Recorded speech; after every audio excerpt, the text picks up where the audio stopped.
So when I was making this slide, I realized that it looks a bit weird to have the title Unsuccessful Teams and then underneath the names of the team members. So I hope that the title will not apply actually to the team. So this is co-authored with Min Kim, and thanks very much to the organizers for inviting us to be in the program. Just so you know, because my email is going to be expiring at any minute now, I'm going to be at Oxford as of September 1st. And Min Kim, if any of you are looking for someone to hire, she's great. She's the best co-author I've worked with in a very long time. I hope any of my co-authors are not here. No, she's really amazing. And this is a paper about mutual funds. I'm not a mutual fund person, so she's the mutual fund person. So a lot of what went into this paper is her work. All right. So what I have here is a slide or a picture from a report by Deloitte called Human Capital Trends. And the figure is the new organization, a network of teams. And what they were arguing in this report is that things used to be, this is the way organizations used to be structured as hierarchies. And this is the way they are being structured as teams. And even more so as networks of teams. Okay, so this is like apparently the hottest trend in organizations, teams, networks of teams. We already know some familiar examples of teams. Academic co-authorships are a very good example of networks of teams, right? You write with yourself or you write with other people. Corporate R&D is also organized in a team framework. Management consulting, and the subject of this paper, mutual funds. So this report was surprisingly bullish on teams by Deloitte. They're like, oh, teams are great. You know, you have knowledge sharing. If I go back, they're like, oh, shared values, transparent goals, free flow of information, lots of cool things. But of course, there's also potential downsides to teams. And that's what this paper is going to be about. In particular, what we're interested in this paper is the fact that if you work in a team, there's a lack of an individual performance signal. Okay? And what this means is when the team succeeds, or in this case, the subject of this paper, when it fails, you don't know who to blame. Okay? Now, in general, you might say, well, let's just blame everyone equally, which seems like it would be the right thing to do because it's a team, right? So everyone should share the blame. But there may be situations in which more blame is allocated to specific individuals. In particular, if there's some individuals for whom you expect performance to be ex ante worse, you might allocate ex post more blame to that individual, okay? And in particular, which members of the team might you allocate more blame to? Well, it could be people where you have some priors about poor performance. For example, it could be based on gender, race, or education. So there's a couple of psychologists called Madeline Heilman and Haynes. They wrote a couple papers on this, and they did some experiments where they showed that in a team setting, when a task was considered to be more male sex typed, then when the team succeeded, less credit was given to the women, and more blame was given to the women when the task failed, okay? And they call this attributional rationalization. So the team succeeds or fails. Who do you assign the credit or blame to ex post? It's not shared equally. That was the point of their paper. As a nod to Harvard, there was a PhD student on the market this year from Harvard who wrote a paper who found something very similar. She found that women, so female economists who co-author, suffer a discount in their tenure decisions, and the discount is particularly big when they co-author with men. Okay, so even though in a co-authorship, you know, it's a co-authorship, so everyone might be expected to get the same amount of credit, she found that that doesn't seem to be the case. Okay, so we're going to look at this issue, and I'll explain why we think this is particularly interesting in the mutual fund industry in a second. The mutual fund industry in general is an interesting laboratory for looking at, you know, the consequences of teamwork, because the mutual fund industry is characterized by team-managed funds, but also solo-managed funds. So you have both the teams and the solos. So that's going to be an important part of our identification strategy. You also have common and observable outputs, very homogeneous tasks. And there's an intuitive measure of failure in the industry. So one could talk a lot about what's a good measure of performance for mutual funds, and I'm not even going to go there. But there's a good measure of failure, which is the closure of a fund. So a fund closes, what happens to the people who manage the fund? Okay. There's an intuitive measure of labor market outcomes, which is exit from the family. So do the managers leave the family? Do they leave the industry? Okay. And there's also some interesting variation in employment relations in the mutual fund industry because you have both own managed funds and sub-advised funds. So sub-advised funds, the employer is actually the sub-advisor, not the fund family. Okay, so the fund family can't actually fire the sub-advised managers because the sub-advisor hires them. So that's sort of an interesting labor market twist. And we can also sort of say something about which individuals might be expected to be blamed or given less credit in the mutual fund industry. In particular, we're going to be focusing on gender, not surprisingly. But why gender? It's because there's actually very few women in the mutual fund industry. Okay, so one might think of this as a more male-dominated field. Well, it is a more male-dominated field, but one might think that managing mutual funds is a more male thing. Okay, so according to Morningstar, 9.4% of mutual fund managers are female. Okay, so our main question is, does failure, so the closure of a fund in our setting, lead to different exit decisions, so leaving the fund family or leaving the industry for male and female managers? And so the question really is, are women blamed more when the team doesn't succeed? Okay, so now I'm going to explain why we think this is an interesting question to ask in this context. What I have here is a plot. The blue line here is the diversity in the industry. So it's just you take the number of unique managers and you count how many are women. The green line here is the number of, or the fraction of male-only families. So you have a fund family. What fraction of fund families have only male managers? Okay. Now it might look like this is below this, so there's not that many fund families that are only male, but the scale for the green line is on this side. And so what you see is almost, more than 65% of fund families have no female manager whatsoever. Okay. This line here, it's pretty interesting because, so diversity, according to Morningstar, is about 9.4%. What's particularly interesting is that it was increasing and then it's declining. This is actually the only industry I know of where gender diversity is declining, not increasing. Okay, so that's one observation. Diversity is declining in the industry. Here's another observation. So what I have here is this dotted line is the fraction of funds that are managed by teams as opposed to one individual. Here, this line is the fraction of closed funds that are managed by teams, and not surprisingly, since you see that the fraction of funds that are managed by teams is increasing, it's also the case that the fraction of closed funds that are managed by teams is increasing. And these red numbers here and the dashed line, these represent the number of mergers and liquidations, so the number of funds that are closed. Okay, so you see a pattern here that team-managed funds are becoming more important, teams are becoming more important, but also that there's a lot more closures going on in the industry nowadays. Okay, so putting this together, so we have a decline in gender diversity, we have an increase in team management, and we have an increase in the closure of funds. Okay, so we want to link these three sort of trends together. And this graph sort of does that. So here we have, again, the closures of funds. And here we have the diversity line.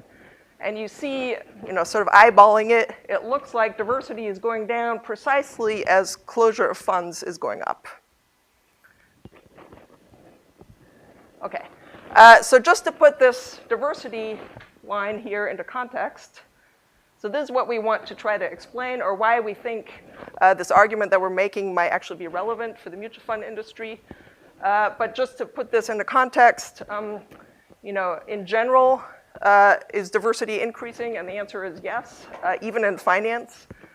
So here what we have, what I have is a graph that we put together trying to measure the fraction of women in the finance profession. So these are academics. And what we did is we went to the journals and we counted how many papers are published by women.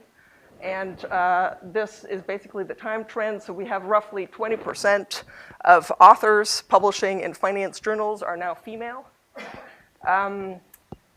Here, this is a paper I have on women on finance boards, so on boards of financial institutions. You see the trend is upwards, and also, sort of surprisingly, it's about 20%. So 20% of directors of financial institutions are female.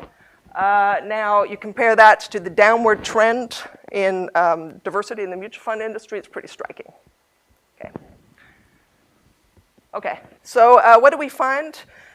We find, first of all, that fund closures do seem to be a pretty intuitive measure of failure. So better performing funds are more likely to close. Importantly, fund closure is not related to diversity. So the more diverse your team is, doesn't matter for fund closure. So this sort of means that women are not necessarily more likely to be assigned to failing teams. Okay, diversity doesn't seem to matter. The second result is exit from the fund family or the industry following fund closures is higher for women who work in teams. We don't find similar results for women who work by themselves. A big issue in the literature, in the labor literature, is always, well, how do you measure if it's voluntary exit or not voluntary? So we look at the mutual fund scandal because we figured that if a mutual fund had a scandal, the managers might want to leave. And so it's more likely to be a situation with its voluntary exit. And we find no gender difference in exit around the mutual fund scandal. So in a setting where exits are likely to be voluntary, no gender difference. And then you might say, well, what about performance, right? So maybe the women just underperform. And trust me, people have said that, okay? And so we try to look at this. So we look at Carhart alphas of funds, and we don't find any significant gender differences. And more importantly, when there's a fund closure, it looks like managers who manage funds on their own and who quit the fund family or the industry have lower alphas than the ones who stay, okay? So if you manage a fund on your own, it seems to be pretty clear whether it was your fault if the fund closed or not. The ones who stay are better than the ones who leave. But for teams, the alphas are pretty much indistinguishable. So who goes and who leaves, you can't tell who's a better performer. And so what we argue is that means that when a fund closes, you can't actually attribute blame because everyone's the same, right? All right. And our interpretation is we think our results are not consistent with widespread taste-based discrimination. The reason is that we don't find that there's a big distinction. So solo managers, women who manage teams on their own as compared to men who manage teams on their own, doesn't seem to be a gender difference in exit. And our interpretation is that this is consistent with attributional rationalization, which may be some sort of form of statistical discrimination. Okay, and so the idea is that there's a lack of individual performance measures in teams. The team fails. What do? You say, well, maybe there's more blame allocated to the one who ex ante we think was worse. And because there's few women in the industry, inaccurate priors are not updated very well. That's our story. Okay. So our data, how am I doing on time, Hideki? 5 minutes? Okay, I gotta speed up. Okay, so we have a lot of data. This is the main regression what we have here is we're looking at exit of the mutual fund manager from teams. So we have a bunch of data on mutual funds. We examine whether managers exit the fund family in this case. So the dependent variable here is 1 if you exit the fund family in the next 3 quarters. And the main variable of interest is fund closure. So we look, this is at the manager quarter level. We say the fraction of funds that were closed by the manager, how do they predict exit from the fund family? And in particular, how do they predict exit for the women? And so what you see here, so these are p-values. So what you see is that the women following fund closure, these p-values are all less than 5. Following fund closure, women are much more likely to exit the fund family than men.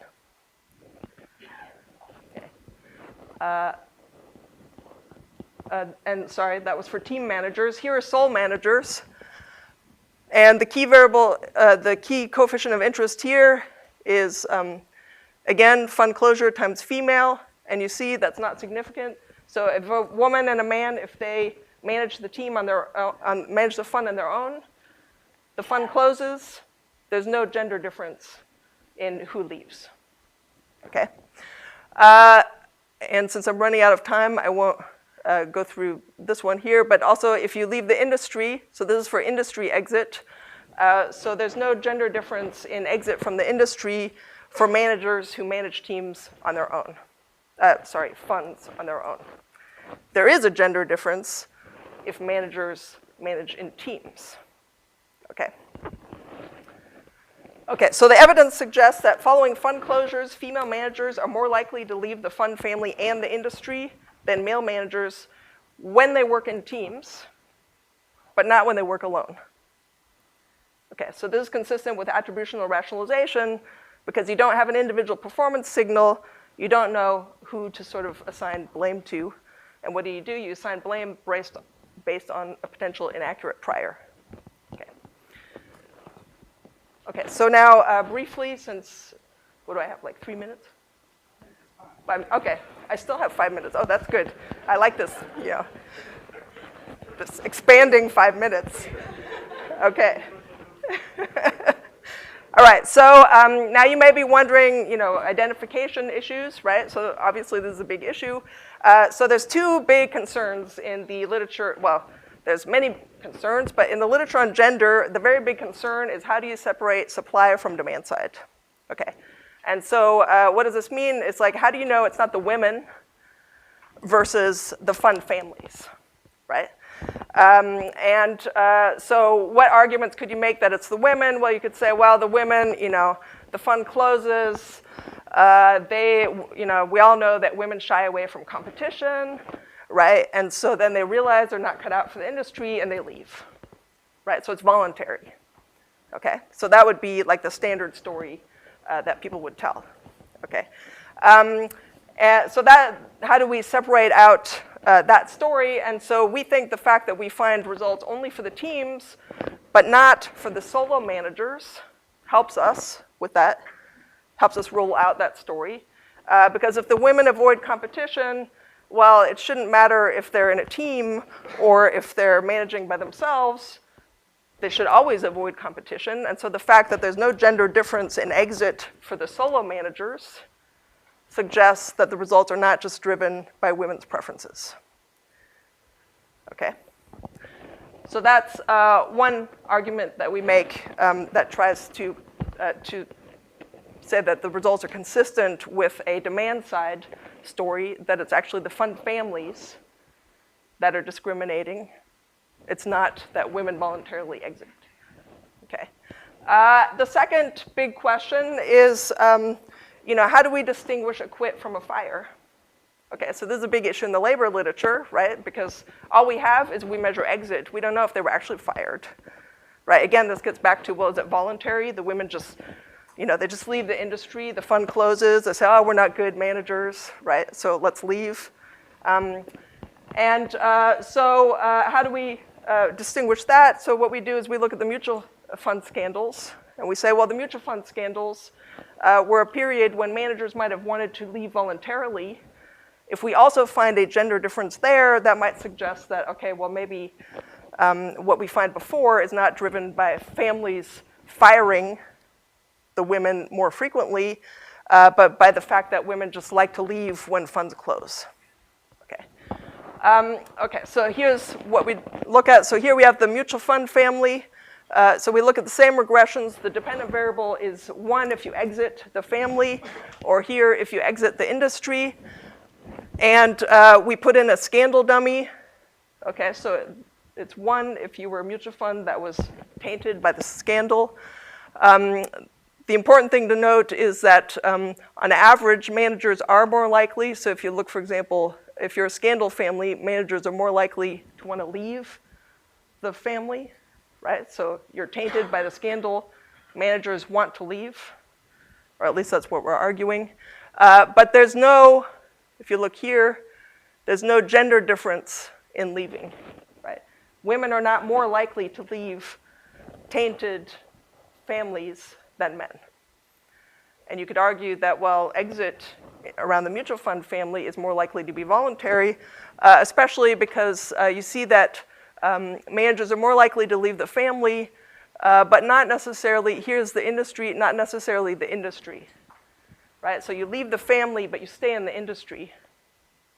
That's consistent with voluntary departure from a tainted family, not necessarily with firing from the tainted family, and then you get a job elsewhere. Seems like it might be difficult to get a job elsewhere since you just came from the mutual fund that was tainted anyhow, and then they fired you. That's probably not a good, right?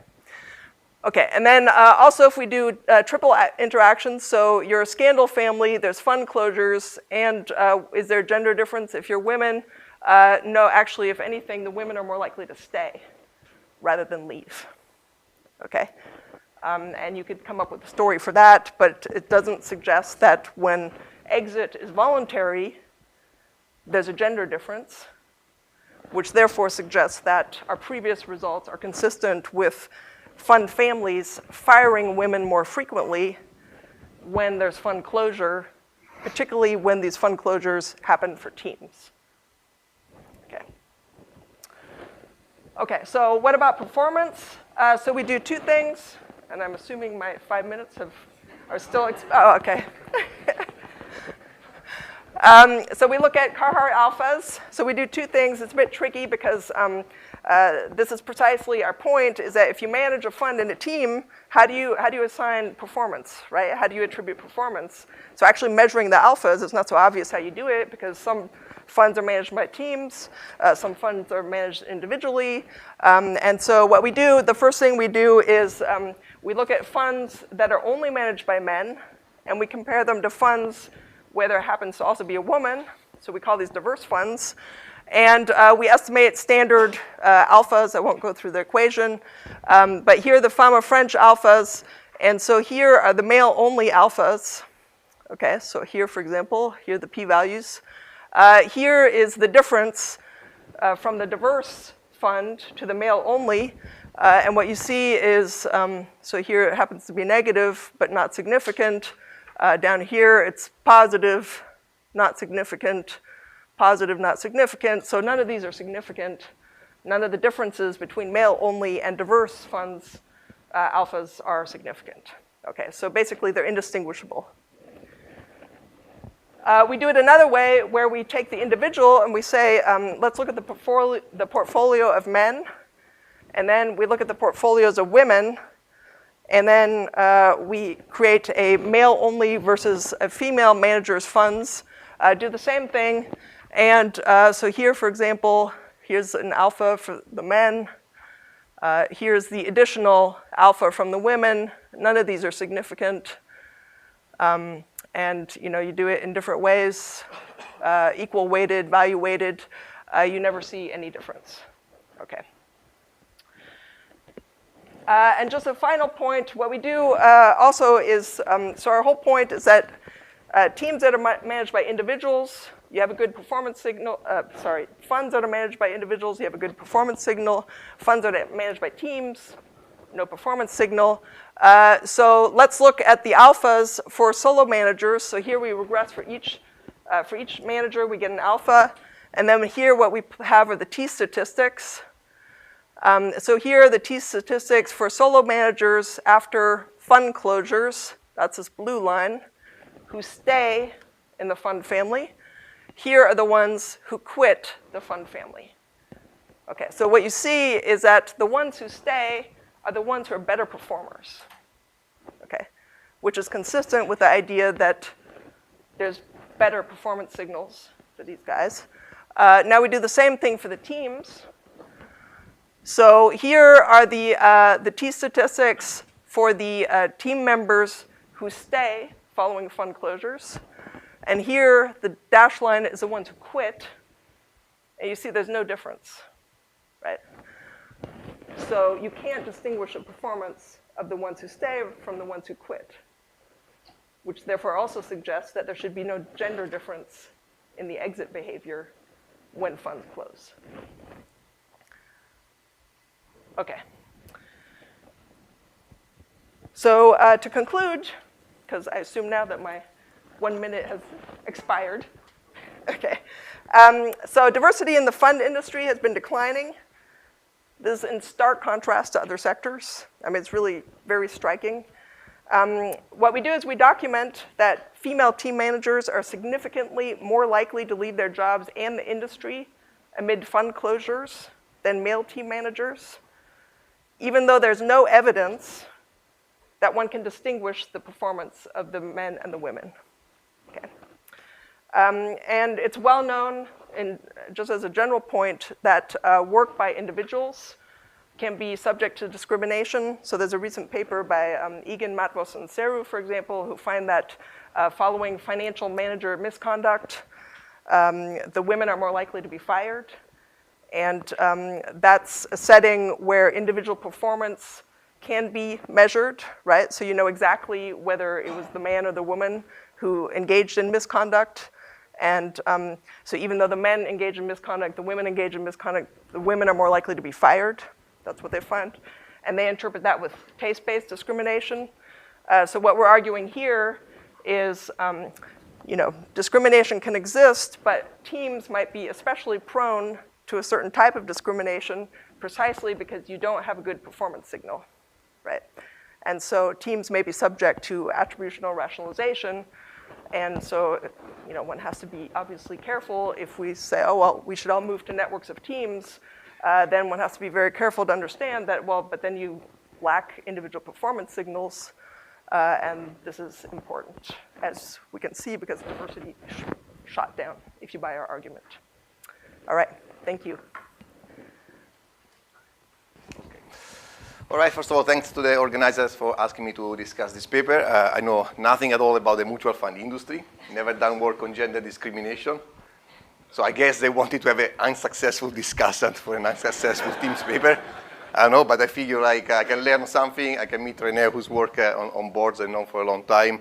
It's a great lineup, a great set of people. I'll go. Then, of course, I started rationalizing this with myself and say, well, maybe as an outsider, I can offer a fresh perspective, exactly because I'm not invested in the literature. But anyway, here I am, and I'm glad I made it. I thought the paper was quite interesting.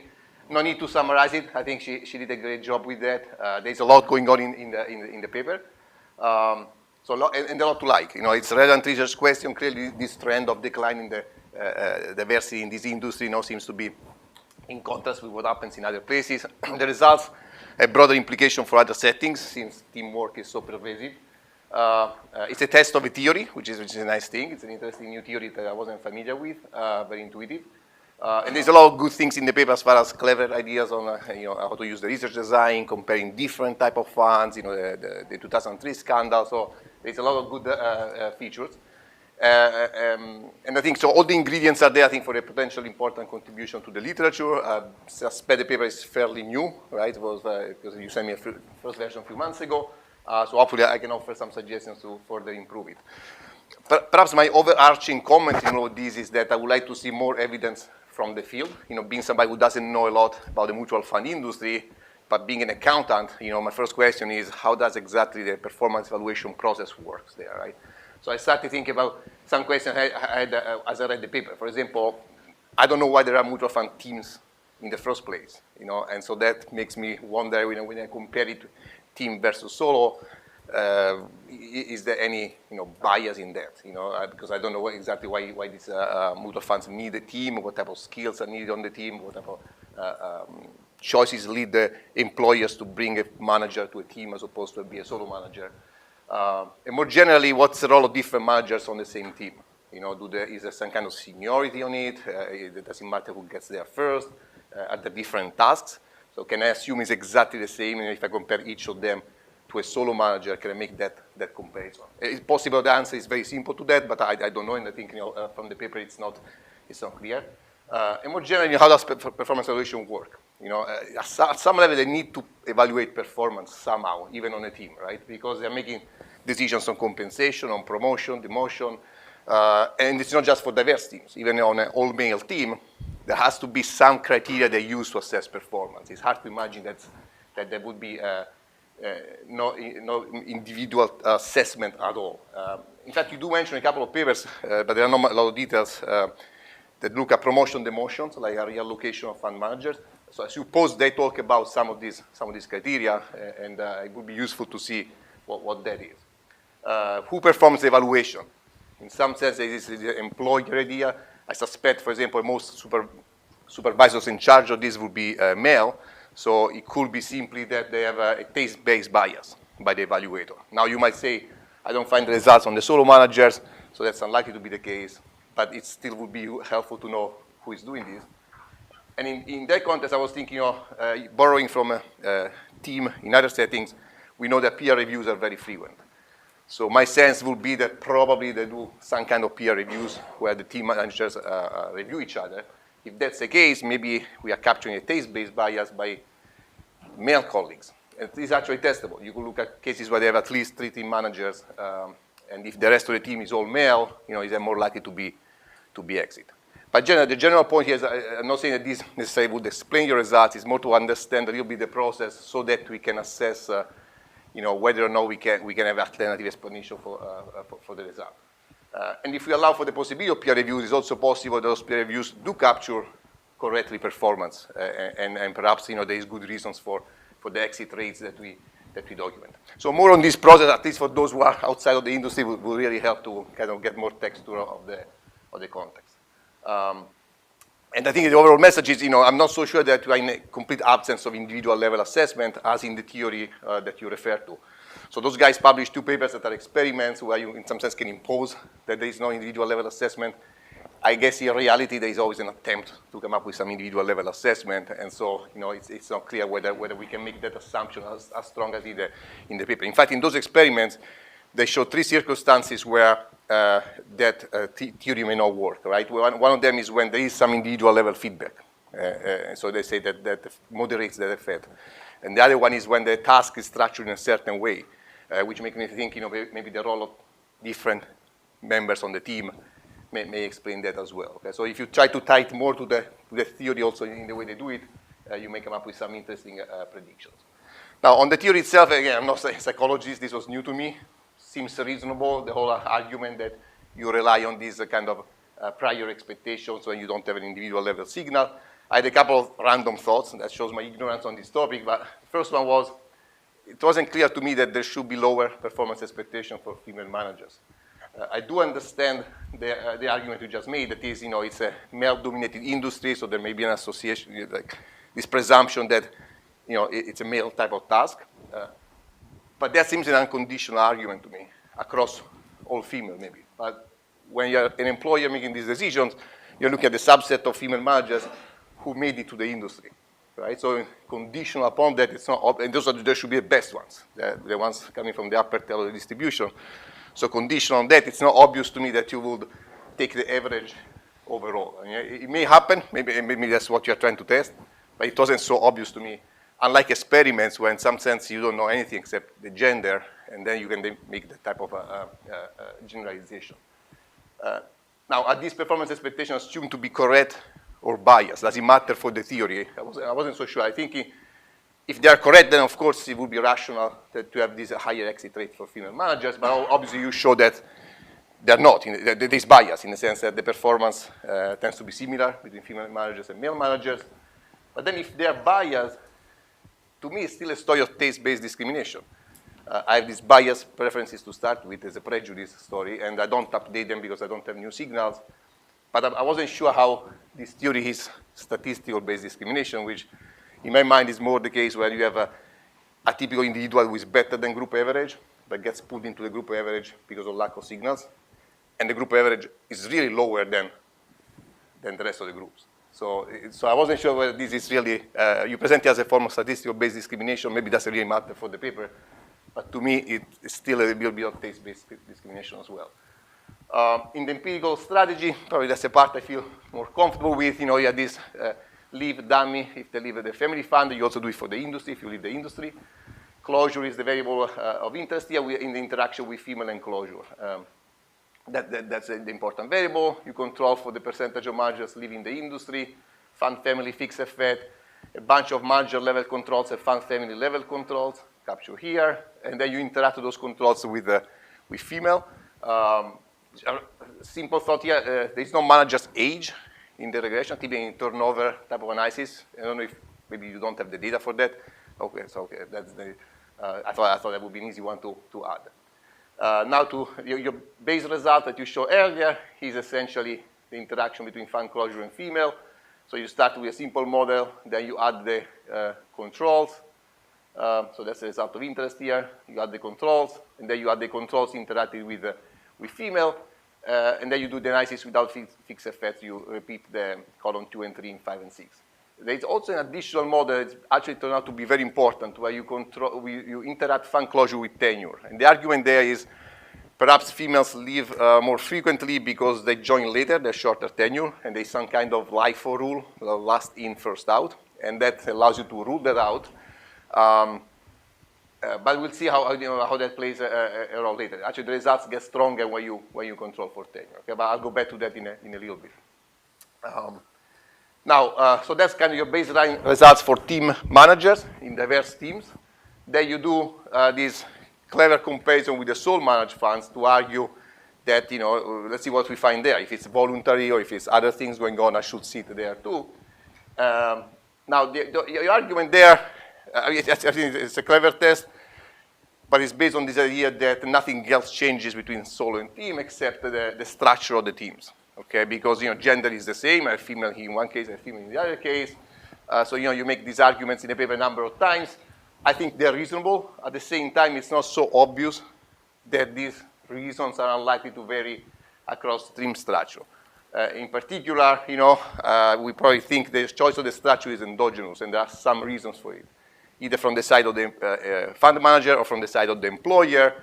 There are reasons why somebody is assigned to a solo team. There are reasons why I choose to be on a solo team. So, for example, and I'm not saying that's necessarily the case, but just to come up with a story, you mentioned family considerations as a potential difference. Maybe female managers end up in sole managed funds are the ones that kind of committed to these much more, and so they're less likely to have voluntary turnover in response to any type of situation, and that could explain why it's different from the team manager. So again, it's eventually impossible to control for all these possibilities, but at least we have more discussion of what could be, endogeneity factors here that explain these differences. I also have one concern about this analysis with the strength of the results, in the sense that your inference is very strongly based on this coefficient here when you also control for the tenure. But as you can see in the previous 3 columns, where you still have all the controls and the interactions of controls with female, actually this is very strongly significant, even higher than for team managers. So it changes a lot when you control for tenure. This coefficient gets much smaller and largely insignificant, which is the opposite of what happens in the team analysis where you control for tenure. I don't know what's going on with the tenure in sole teams or team managers, but I felt a little uncomfortable with the fact that they rely a lot on this model, not knowing in some sense which one is the right model. And so I started thinking, what if we interact fund closure and female also with other things other than tenure? Then how much is this going to change? And should that be my reference point to interpret the results, or should be these 2 models here? So that part made me feel like the result is not as clear as perhaps is presented in the paper, or maybe some work is needed to understand what's going on in this big change here. Along the lines of interacting fund closure and female with other things, I had a couple of suggestions. One was to interact with diversity. And the reason why I thought that is because I go back to this notion of the prior expectations. And so I would say that if you are a fund family that hire a lot of female, presumably you don't have the expectations that on average they're worse. Right? Otherwise, you would not hire them in the first place. So if you have high diversity to start with, that should moderate this effect quite a bit, because those should be a case where you have less attribution or rationalization. Perhaps you can bring some of your past performance analysis, the alphas, all those things, also as a partition variable. Again, I'm trying to get to this notion that there should be a subset where they really don't have this, attribution rationalization because they don't have those expectations. And it seems that those guys that hired a lot of women to start with, or look at performance, even if it's performance across teams and so, but past performance would help with that. So that's a suggestion. Then you compare the own versus sub managers. I also like that comparison as well. You use those as placebo because they cannot be blamed by the fund family since that's not their employer, right? In fact, you find no gender gap in exit for those guys when they leave from the family fund, which is consistent with your hypothesis. Actually, there is a little bit of result there. Yeah, I mean, to be fair, you consider significant only 5%. In accounting, we're a little more loose. We take 10% as well. So actually, column 4, the column that you use the most, is significant 7%, and column 6 at 5%. Where you do it in terms of the industry, leaving the old industry, you do find actually some gender gap there. You actually come up with a very nice explanation. You say, if they leave the industry, it must be because the sub-advisor is firing them. So maybe the sub-advisor itself is now using attribution rationalization. So in some sense, that's consistent with the other result. But then again, the result is only in those column, that column 4 that I mentioned before, and it's not that different from the other result. So when I compare those coefficients and those p-values, to me, if this was a pool regression, I'm not sure we can infer too much from it, from that comparison. But the fact that that they have no result here, I think overall is I agree with that. So that helps the story. In terms of the fund closure itself, I was a little nervous when I read that you said mutual funds are liquidated for a variety of reasons. Say, okay, so maybe that's not just performance driven, but then you go on to say no, it's largely performance, and you actually validate that with the test to show that the profitable funds are the less likely to be terminated. So I don't know if it's a completely accepted proxy for poor performance, the liquidation, the liquidation or merger of a fund, but seems to be supported by your data. That led me to think about why not use directly your 4 measures of profitability that seem to predict closure as an alternative proxy for failure. And one is to have more robustness, of course, but the other one is because again, borrowing ideas from other settings, I would think that employers will start worrying about these funds before they get to the point of the liquidation decision. And so one action they might take when performance starts going down is to actually change the manager already. So by looking at kind of the end of the story, you might lose a lot of action that may happen earlier. I don't know if that's the case, but I thought that you could at least come up with a predicted likelihood of liquidation based on the profitability measure as an alternative measure here. Also, would it make sense to look at liquidation merger separately? Again, I don't know anything about the setting here, but I assume that maybe when you have a merger into another fund, the manager gets moved into the team of that fund, in which case the exit rate will always be lower by definition. So maybe it's worth looking at these 2 events separately. I'm not sure, but it could be a thought. And finally, on the timeline. So you might have noticed in the regression that she's always mentioning T to T plus 3. My understanding is that it is because you observe the date from the database, you observe the date of the actual liquidations or merger, but the approval of the liquidation merger happens earlier. And so effectively the fund has already stopped operating. So you want to go back in time from that time. So from T plus 3, you go back to T, you go back 4 quarters, okay? Because you don't know exactly really when this is happening. I don't know if the choice of 4 quarters is suggested as some practitioners' data, some evidence that usually this process takes, up to a year.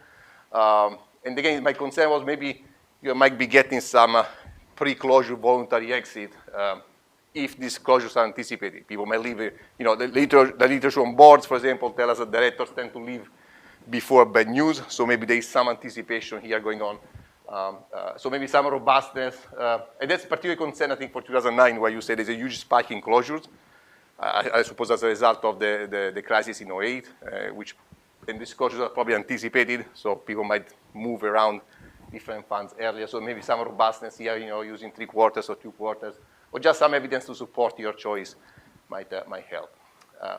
Finally, in all the analysis, panel A, panel B, panel A, panel B, there's always leaving the fund family and leaving the industry altogether, which also I think is a nice analysis. I wasn't sure what's your rationale for look at leaving the industry, in the sense that the first time you explained that, you say something like, since factors are related to performance, like maternity leave, can lead to exit from the industry, we examine fund family industry exit separately. Almost as if this is more like voluntary or something like that. Whereas I thought that you want to focus performance-based, kind of force the departures. And also I think that leaving the industry to me is kind of 2 decisions there. One is being fired.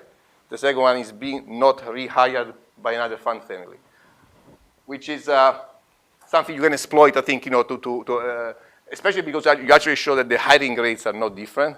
So this would show that the rehiring rates for those fired are different. And so maybe you can write it that way. So to me, these are a little bit different from leaving the family fund. There's more happening to that.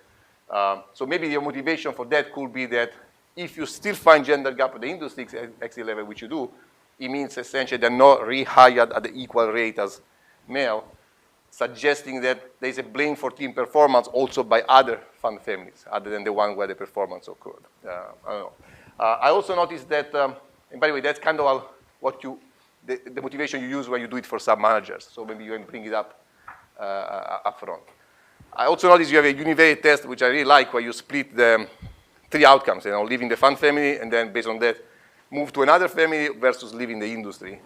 That's kind of doesn't carry on to the multivariate test, which I think is an opportunity actually for more analysis, or perhaps condition upon those who leave the family fund, then do a kind of a logic of whether they end up in another family or leave the industry altogether. Because by comparing the coefficients, I will not go through it, but it seemed to me that there is a sense in which females are less likely to be reallocated to other family funds, okay? But it's not so explicit from the data. I think you can come up with a test to show it, which I think would be interesting. And finally, 1 minute, that's a very minor point, but it's kind of a little bit of an obsession for me. More descriptive stats to me are always good. Like correlation table, for table 5, how is female correlated with other variables? We don't see that in the paper. Something obviously we start thinking about potential alternative explanation that will help a little bit. I think you only mentioned that, they have shorter tenure by 1 year, but you don't show any table with that. And so for all the partitions in the paper, team solo, sub versus own, it will help to have actually some descriptive stats early on. Because again, it may not have any effect on the results, but we're always left with this doubt that we don't know enough about what's different between team and solo to see whether there could be other explanations. So some of that will help. Good luck with the paper, and hopefully you'll get more precise comments from people that know this industry a little better. Thank you.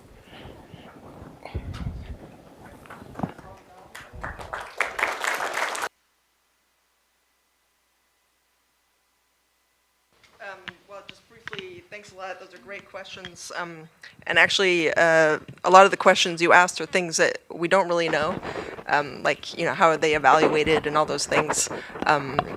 So it's sort of like the board literature, right? So one can have those same questions about boards, and we wouldn't know the answers either, right? So, but those are good questions, and we should try and see if we can dig out some of the answers to those.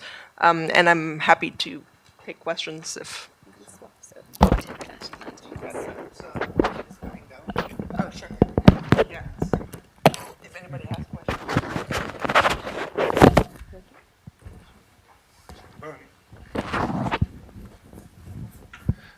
So I'm going to play the usual respondent game of what are alternative explanations. And so here are a couple. You may think they're plausible or not, right?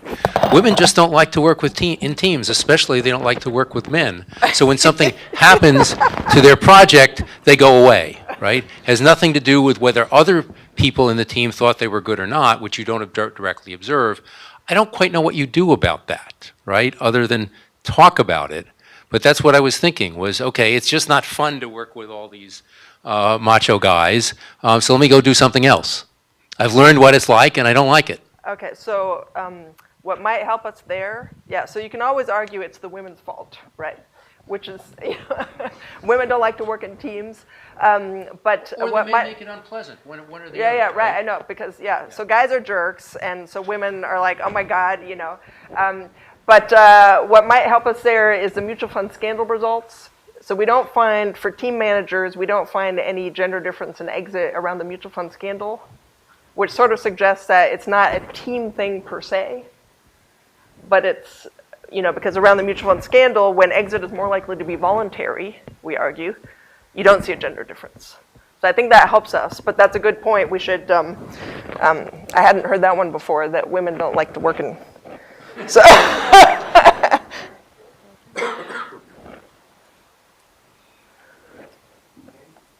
Yes, Renee, when I had a paper on funds, sorry, is this working?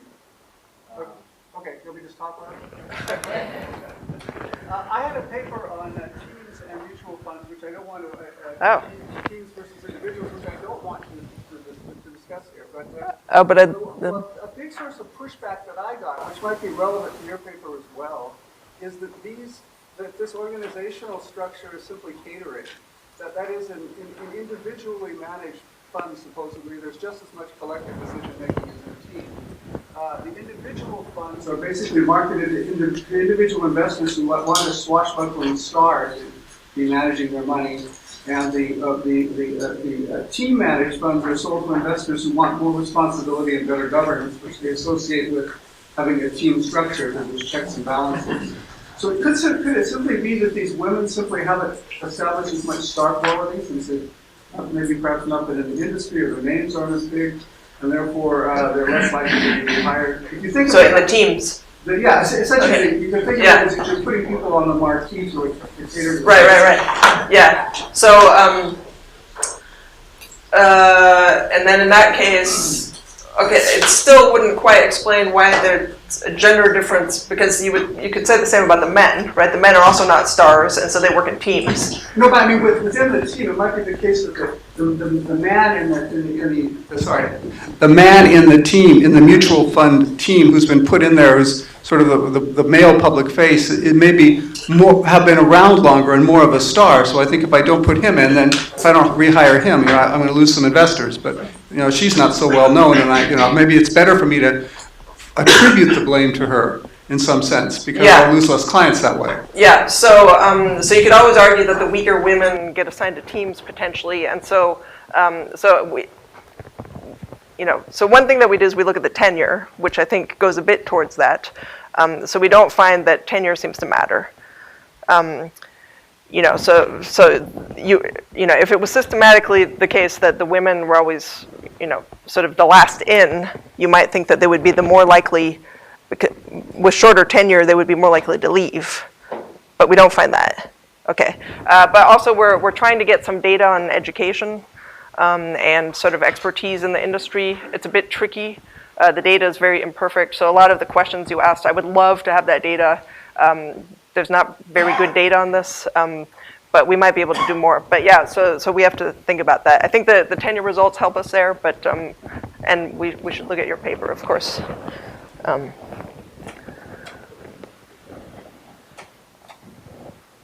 I don't know if your findings already addressed this, but one thought that came to mind is, could this be all reflecting the idea that opportunities are actually getting better for women over time, in that there's greater and greater demand for diversity in firms?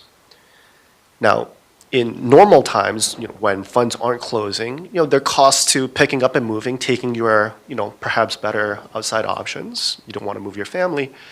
and that when funds close, they choose to take those opportunities. And funds might not be willing to compete on that basis, in particular for teams, when maybe it's less, the one person isn't as important.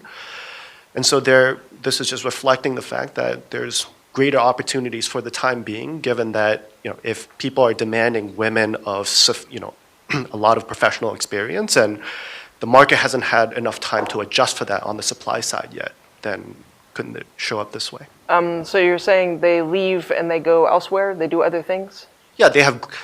There's people care about diversity, so people want to have more women in senior positions in all sorts of corporations. But the supply of experienced professional women are somewhat limited. It might be that the market's going to correct over time, but for the time being, you don't have that supply. And so when the funds close, they take the chance to take those opportunities. Yeah, so we sort of think it's not necessarily voluntary. Okay, so, for example, again, going back to the mutual fund scandal. So we don't find that there's a gender difference in exit around the mutual fund scandal, and you would think that the scandal time is the perfect opportunity to leave, right? I guess my explanation is that the demand for women across corporate America is relatively low in that period as compared to later on. I don't know if that's what it shows in your data, but that's what I have in mind. I guess it wasn't that long ago, but yeah. I mean, there could be some of that going on, and maybe we could do something. I mean, I have a bunch of board data. We could see, how many women came from the mutual fund industry. I can tell you that I think they're going to be not very many, right? So maybe there's something we can do to look at that, just to see. I mean, of course, that could be part of the explanation, right? But then it's sort of like, well, it seems like the women who are sole managers would be even better because, a sole manager is someone where you really know what they've done, right? Shouldn't they be a better person to hire than someone from a team? And we don't find this gender difference for the sole managers. But the funds might be more willing to up their offer to keep those guys because the fund might be more dependent on their solo skills.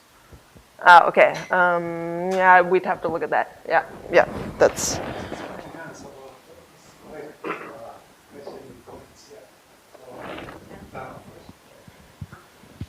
Yeah, thanks.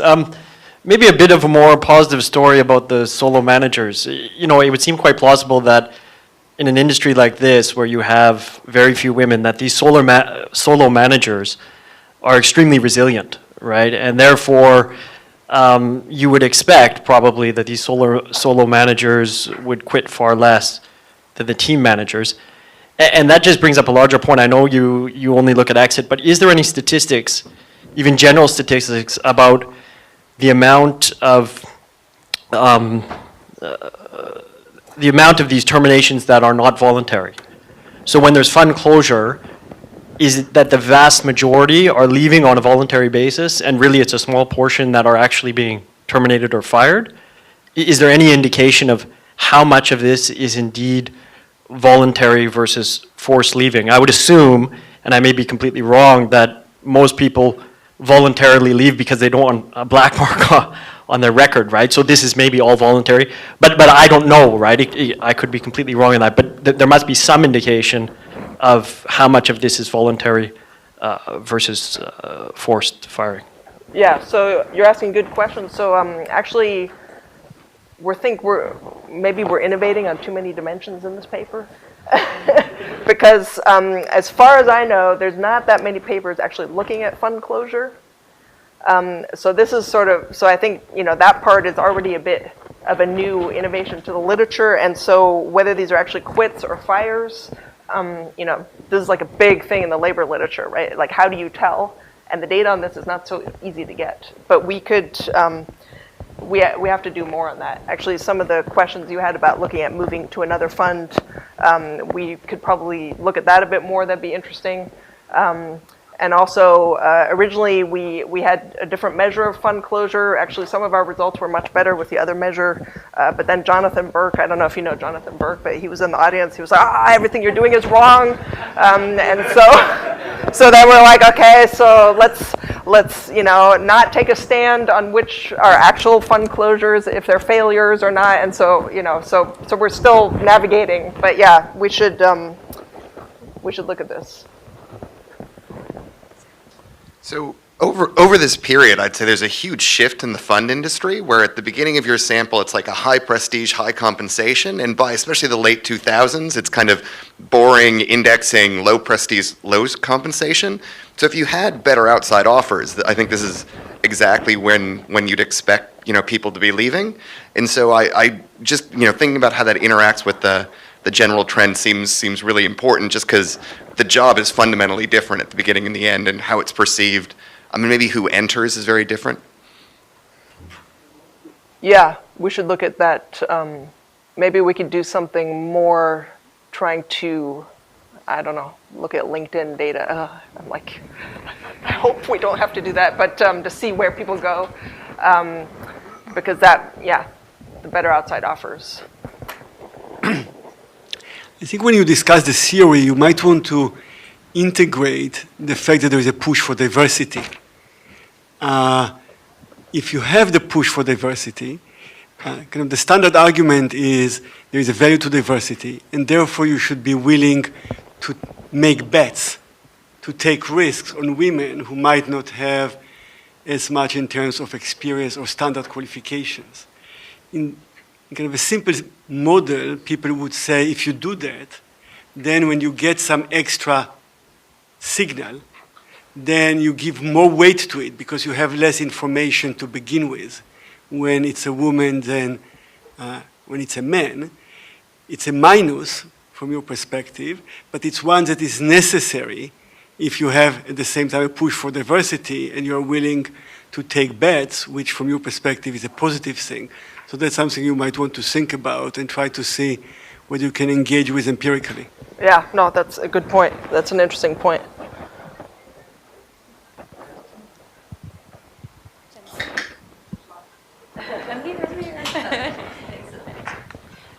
Thanks, Renee. That was really interesting. I just wanted to ask you whether you see this as very much a standalone project or whether the themes link in with earlier research that you did on women and gender diversity on boards. And I don't know whether you've been following the Australian Royal Banking Commission, but a pretty interesting occurrence came about as a result of that with a scandal at one of the biggest fund managers in Australia, AMP, and only 2 weeks ago, 4 of the board members basically resigned and the General Counsel, and 3 out of the 4 were women, and a lot of men did not. And so I just wonder, are there kind of greater links with board membership in this research for you?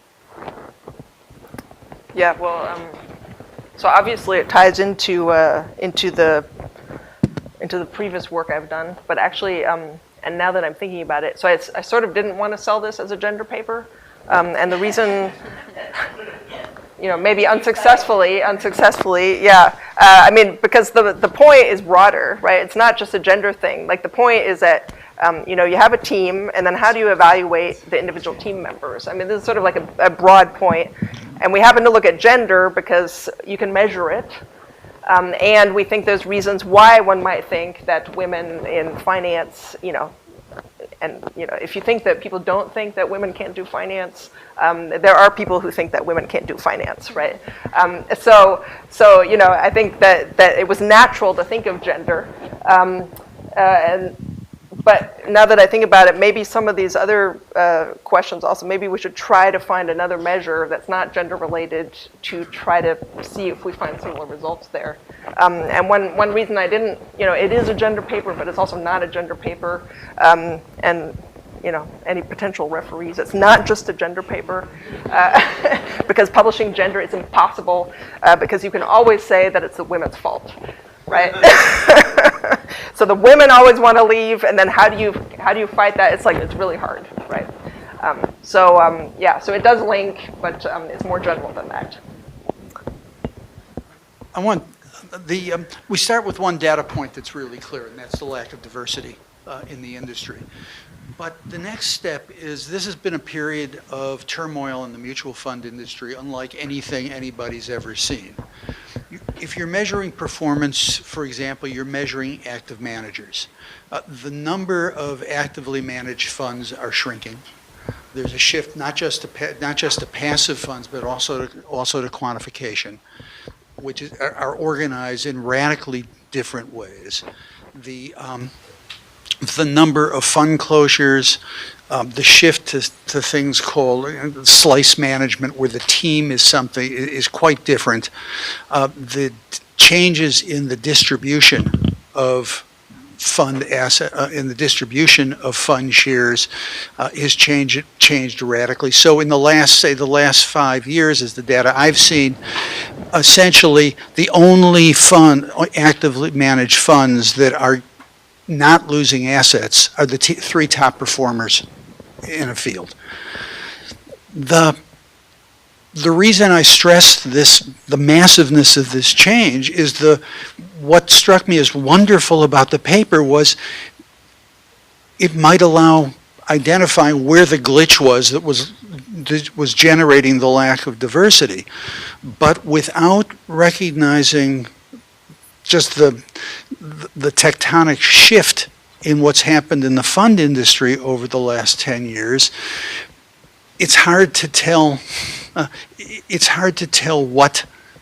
Whether the moving parts you're going to be looking at going forward are going to be the moving parts that one observed looking backward. And I can't stress the impact on the number of actively managed funds, and as a result, the amount of employment in actively managed funds across the industry. So one way or another, it strikes me there's a need to plug a much more careful assessment of the changes in the institutional structure in the industry over your period, because they're first order. Okay, yeah. So I don't suppose you have any specific suggestions on. Oh, I don't have. Okay, I'll okay, find good. you. I'll find Yeah. you afterwards. But actually, but one thing I agree with you. So there's actually, as far as we can tell, and I'm new to this literature, so forgive me if I'm saying something completely wrong. But as far as we can tell, there's not that many papers sort of about the labor market in the industry. And I actually, I think even. I hope you agree with me, at least on that. The time trend and diversity is sort of fascinating. I'm just like, how is this possible, right? And you could say, well, there's all these explanations or whatever, but it's sort of like, well, just documenting this is sort of interesting. And so I think. The implication of the one uncontestable fact, the lack of diversity, then leads you to say, okay, where are the levers? Right. What do I know about the way the industry works?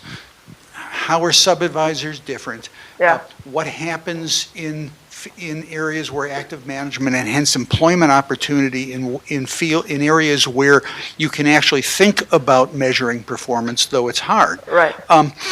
It gives you a sense. You begin to get a strategy about where there's a lever, and if that's, from my perspective, that's the great takeaway in the paper. Then more careful recognition of the shifts in the industry become important, because those are the instruments. Yeah, no, I think that's have to work. That's a great point, and we should. I'm new to this, but I shouldn't use that as an excuse not to fully understand the industry. So I need to dig in much more, and. Okay, stop now.